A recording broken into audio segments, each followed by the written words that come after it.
Hello everyone, welcome to our YouTube channel SPM IT solutions. ఈ రోజు మన వీడియోలో పైప్ లైన్ ని ఎలా క్రియేట్ చేయాలో తెలుసుకుందాం. సో మనం ఫస్ట్ పైప్ లైన్ ని క్రియేట్ చేయాలి అంటే ఈ ప్లస్ సింబల్ మీద క్లిక్ చేస్తే మనం ఫస్ట్ ఏ పైప్ లైన్ అయితే క్రియేట్ చేస్తున్నామో ఆ పైప్ లైన్ కి ఒక నేమ్ ఇవ్వాలి. సో నా పైప్ లైన్ వచ్చేసి CSV టు JSN సేవ్. అంటే నా దగ్గర ఒక CSV ఫైల్ ఉంది.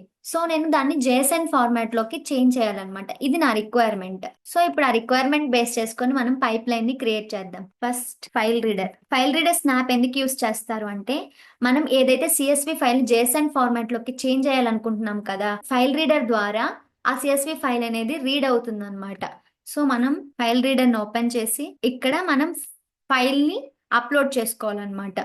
సో నేను ఆల్రెడీ చేశాను కాబట్టి ఇక్కడ నుండి అయినా తీసుకోవచ్చు. సో మీకోసం అప్లోడ్ చేసుకుందాం. So this is my CSV file, info.csv. ఇది నా CSV ఫైల్. సో నేను ఇక్కడైతే సేవ్ చేసుకుంటున్నాను.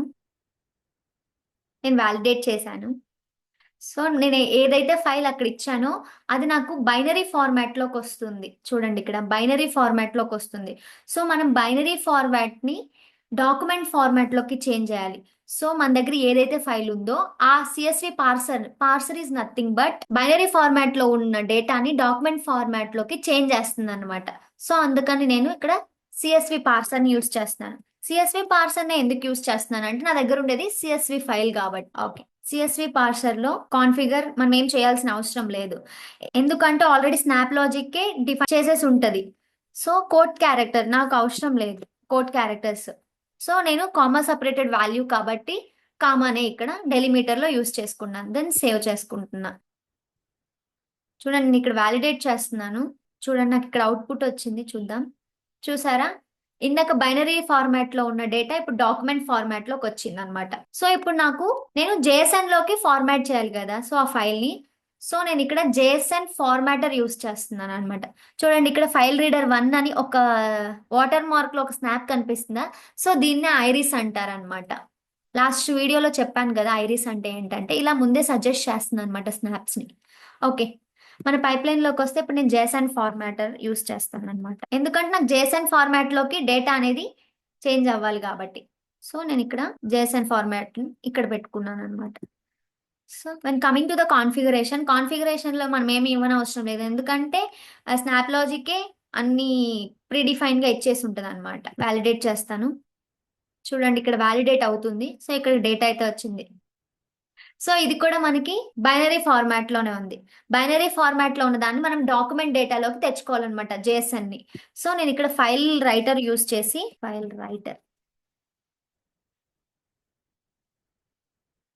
ఇక్కడ స్టోర్ చేస్తానన్నమాట ఆ ఫైల్ ని. info.jsn మనకు JSON లోకే కదా కావాల్సింది. సో అందుకని నేను ఇక్కడ info.jsn అని ఇచ్చాను. దెన్ సేవ్ చేయండి.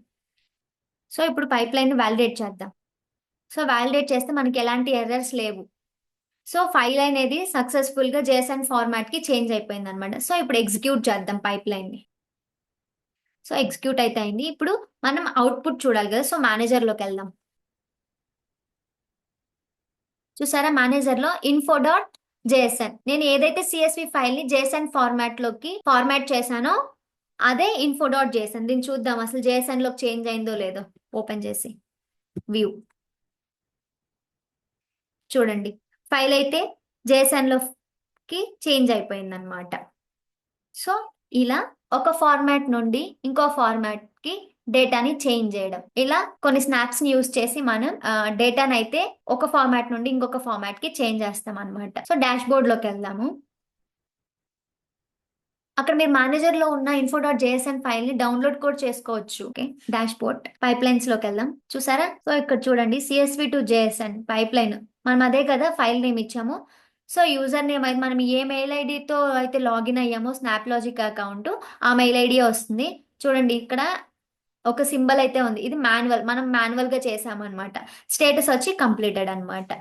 ఎంత టైం తీసుకుంది, డ్యూరేషన్, అవన్నీ ఇక్కడ ఉంటాయి అనమాట. ఎన్ని డాక్యుమెంట్స్ ఉన్నాయి ఆ ఫైల్లో, 32 డాక్యుమెంట్స్. సో ఇలా మన పైప్ లైన్ యొక్క ఎగ్జిక్యూషన్స్ ని చూసుకోవచ్చు అనమాట డాష్ బోర్డ్ లో.